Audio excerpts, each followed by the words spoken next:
Hello friends, स्वागत करता हूँ आपकी चैनल बीटेक वाला में। तो जैसे कि आप लोग को पता ही है कि इस चैनल में मोस्ट IMPs की जो सीरीज़ चल रही है, ठीक है, उसमें BTech semester 3 electrical mechanical civil कोई भी डिपार्टमेंट का जो IMPs है सेमेस्टर 3 का, उसका जो अपलोड है, ठीक है। तो इस बार हम लोग ने इलेक्ट्रिकल मैकेनिकल और कंप्यूटर में हम लोग ने एक एग्जाम कर दिया है, ठीक है। तो आप लोग भी आपकी लर्निंग पूरा वो चालू कर देना, ठीक है।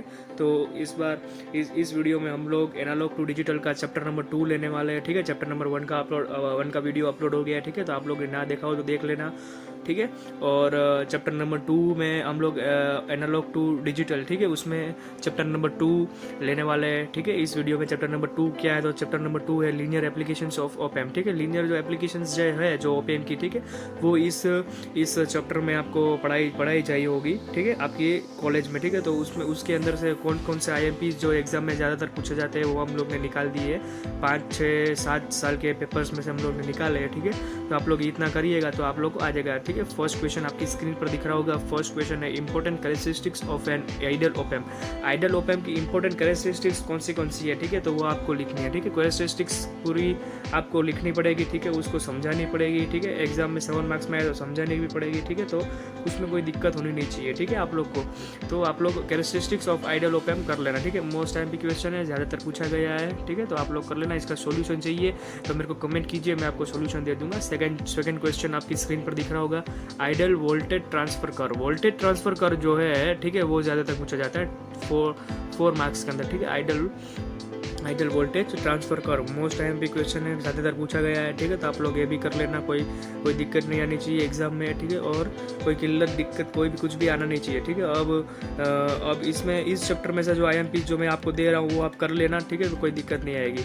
अब क्वेश्चन नंबर 3 देखते हैं। इन्वर्टिंग कन्फिग्रेशन, ठीक है। इन्वर्टिंग कन्फिग्रेशन क्या है? इन्वर्टिंग कन्फिग्रेशन का एग्जाम्पल, इन्वर्टिंग कन्फिग्रेशन का इक्वेशन आए तो इक्वेशन, ब्लॉक डायग्राम जो भी हो वो पूरा आपको लिखना है, तो 7 मार्क्स आपको मिल जाएंगे, ठीक है। मोस्ट IMP क्वेश्चन है, ठीक है। और अब इन्वर्टेंट कॉन्फ़िगरेशन है, नॉन इन्वर्टेंट कॉन्फ़िगरेशन है, ये सब आपको कर लेना है, ठीक है, सेकंड चैप्टर में से, तो आप लोग पास हो जाओगे आराम से।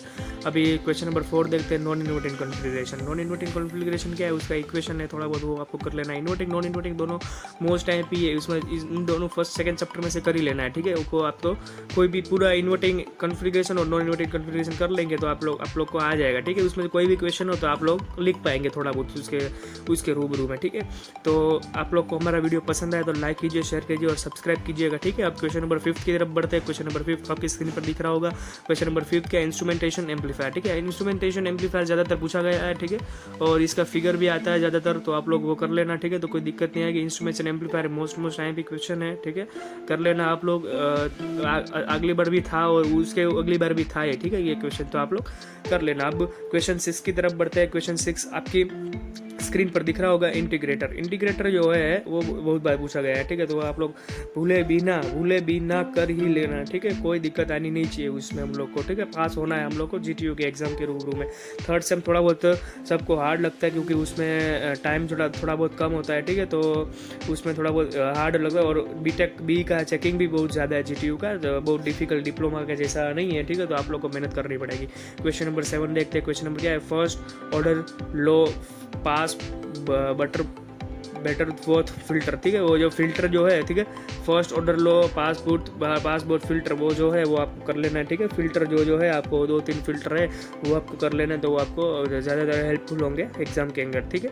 तो ये भी आपको कर लेना है, ये भी मोस्ट IMP क्वेश्चन है, ज़्यादातर पूछा गया है, ठीक है। क्वेश्चन नंबर 8 देखते हैं। वोल्टेज रेगुलेटर क्या है भाई? वोल्टेज रेगुलेशन भी ज़्यादातर पूछा गया है, ठीक है, तो वो भी आप लोग कर लेना। वोल्टेज रेगुलेशन भूले भी ना कर ही लेना, ठीक है। ये भी ना 3 मार्क्स में कभी आता है, कभी 4 और कभी 7 मार्क्स में भी पूछा जाता है कभी, ठीक है। तो 3 और 4 मार्क्स में होता है ये वाला क्वेश्चन, ठीक है। तो ये भी आप लोग कर लेना, ठीक है। अब 9 क्वेश्चन की तरफ बढ़ते हैं। 9 क्वेश्चन आपकी स्क्रीन पर दिख रहा होगा। 9 क्वेश्चन क्या है? तो basic block diagram of an linear IC voltage regulator. IC voltage regulator आपको करना है, ठीक है। IC जो एक दी होगी आपको, ठीक है, 741 है, मेरे को बहुत ज़्यादा पता नहीं है, ठीक है। तो IC की जो रूबरू में आपको है ना वोल्टेज रेगुलेशन करना है, तो वो भी ज़्यादातर पूछा जाता है, ठीक है। बहुत ज़्यादा नहीं पूछा जाता पर आप लोग कर लेना, एक बार देख लेना, ठीक है। तो पूछा जाएगा तो कोई दिक्कत नहीं आनी चाहिए हम लोग को एग्जाम में, ठीक है। तो ये भी आप लोग कर लेना। तो कोई दिक्कत नहीं आएगी। क्वेश्चन 10 की तरफ बढ़ते हैं। क्वेश्चन 10 आपकी स्क्रीन पर दिख रहा होगा। क्वेश्चन 10 क्या है? 3 टर्मिनल वोल्टेज रेगुलेटर। 3 टर्मिनल जो वोल्टेज रेगुलेटर, दोस्तों समझिएगा क्वेश्चन समझिएगा एक बार। 3 terminal voltage regulator, 3 terminal voltage regulator आपको करना है, ठीक है। ऐसा इसमें कन्फ्यूजन बहुत ज़्यादातर हो सकती है, ठीक है। तो आप लोग ये कर लेना, 3 टर्मिनल वोल्टेज रेगुलेटर, ठीक है, तो कोई दिक्कत नहीं आएगी। सॉरी, अब उसमें 3 और 7 मार्क्स में दोनों में पूछा था। 11 क्वेश्चन की तरफ बढ़ते हैं। 11 क्वेश्चन आपकी स्क्रीन पर दिख रहा होगा। 11 क्वेश्चन क्या है? तो फेज शिफ्टिंग ऑसिलेटर, ठीक है। फेज शिफ्टिंग ऑसिलेटर, फेज कैसे शिफ्ट करे उसे ऑसिलेटर कैसे करे, ठीक है। वो ये भी बहुत बार पूछा गया है, ये भी मोस्ट टाइम की क्वेश्चन है, तो ये भी आप लोग कर लेना, ठीक है। कोई दिक्कत नहीं आएगी आप लोग को, ठीक है। और आपको कोई भी डाउट हो और कोई भी टॉपिक्स में और कोई भी किसी में भी डाउट हो तो आप मेरे को कमेंट कीजिए, ठीक है। तो मैं उसके ऊपर वीडियो बना दूँगा, ठीक है। अब क्वेश्चन नंबर 12, मोस्ट IMP बोल रहा हूँ, मोस्ट IMP, एक बार सुन लीजिए। मोस्ट IMP 12th क्वेश्चन है दोस्तों, मोस्ट IMP है वेन ब्रिज ऑसिलेटर, ठीक है। वेन ब्रिज ऑसिलेटर हर बार पूछा ही जाता है 7 मार्क्स या 4 मार्क्स में। आप लोग कर ही लेना, भूले भी ना कर लेना ये वाला क्वेश्चन। ये इजी है, बहुत ज़्यादा हार्ड भी नहीं है, ठीक है। उसका 2 जो इक्वेशन है वो याद करनी है और थोड़ा बहुत थियरी याद करनी है, ठीक है। इसकी क्वेश्चन नंबर 13 की तरफ बढ़ते हैं। Question number 13, introduction to digital to analog और एनालॉग टू डिजिटल कन्वर्टर, ये दोनों आपको करना है। इंट्रोडक्शन इसकी पूरी की पूरी पूछी जाएगी, ठीक है।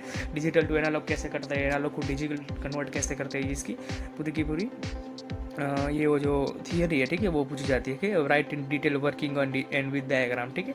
उसका डायग्राम भी आएगा और वर्किंग भी आएगा। Thank you so much for seeing my video. और यू हैव एनी क्वेश्चंस और any queries then you can comment me, ठीक है।